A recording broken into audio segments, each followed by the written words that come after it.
بسم اللہ الرحمن الرحیم۔ لاکھوں درود پاک حضرت محمد صلی اللہ علیہ وآلہ وسلم اور آپ صلی اللہ علیہ وآلہ وسلم کی آل پر۔ السلام علیکم، میرا نام افتخار احمد ہے اور آپ میرا یوٹیوب چینل نالج دیکھ رہے ہیں۔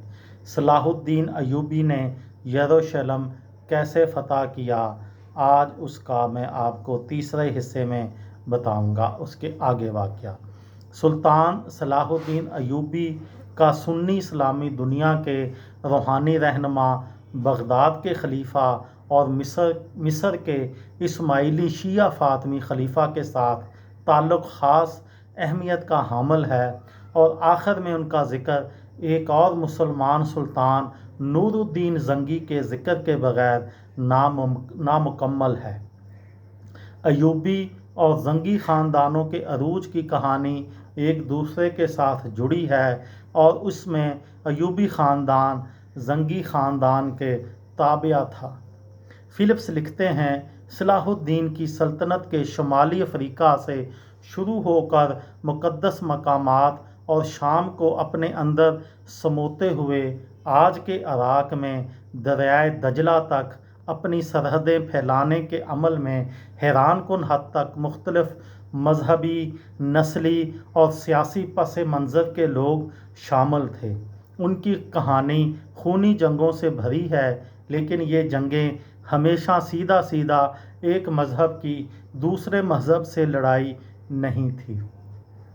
اس کہانی میں مسیحی مسیحیوں سے اور مسلمان مسلمانوں سے بھی لڑے، اور اس میں مسلمان اور مسیحی مل کر دوسرے مسلمانوں اور مسیحیوں سے بھی لڑے۔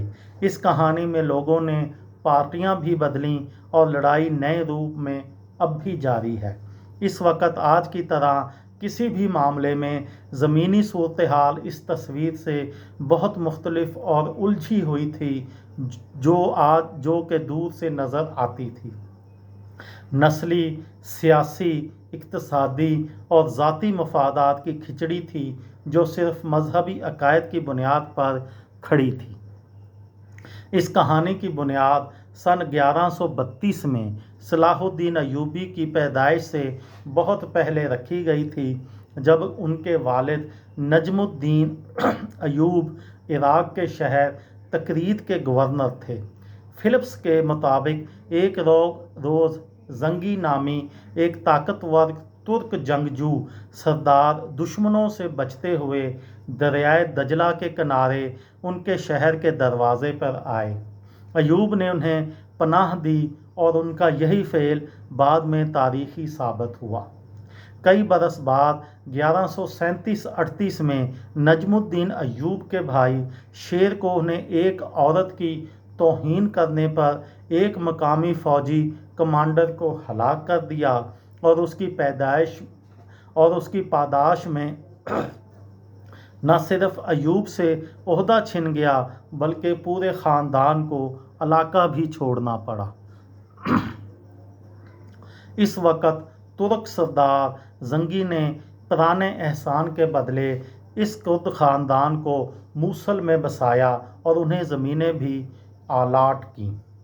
فلپس لکھتے ہیں، انہی دنوں میں نجم الدین ایوب اور ان کے خاندان کی تکریت چھوڑنے سے کچھ ہی عرصہ پہلے صلاح الدین کی پیدائش ہوئی تھی۔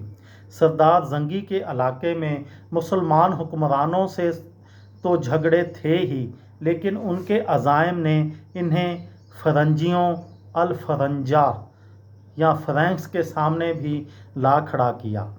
یہ وہ مسیحی تھے جنہوں نے سن 1099 کی پہلی صلیبی جنگ کے بعد یورپ سے آ کر اس علاقے میں آزاد ریاستیں قائم کی تھیں۔ ان مسیحیوں کے ساتھ لڑائی کی وجہ سے جہاد کا پہلو اہم ہو گیا تھا۔ فلپس لکھتے ہیں کہ سن 1105 دمشق میں ایک عالم السلیمی نے جہاد کی تبلیغ کی تھی اور مسلمان اشرافیہ کو اسلام کے اس پہلو کو نظر انداز کرنے پر تنقید کا نشانہ بنایا تھا۔ ان کا پیغام آہستہ آہستہ زور پکڑتا گیا اور پھر 1140 کی دہائی میں دمشق کے ایک مدرسے کی دیوار پر زنگی کے لیے مجاہد اور سرحدوں کے محافظ کے الفاظ لکھے ہوئے نظر آئے۔ انہوں نے سن 1144 میں الرحا شہر میں فرینکس کے قبضے سے چھین لیا، جس پر انہوں نے پہلی صلیبی جنگ کے دوران قبضہ کیا تھا۔ اس کامیابی پر انہیں بغداد میں خلیفہ کی طرف سے سند بھی ملی۔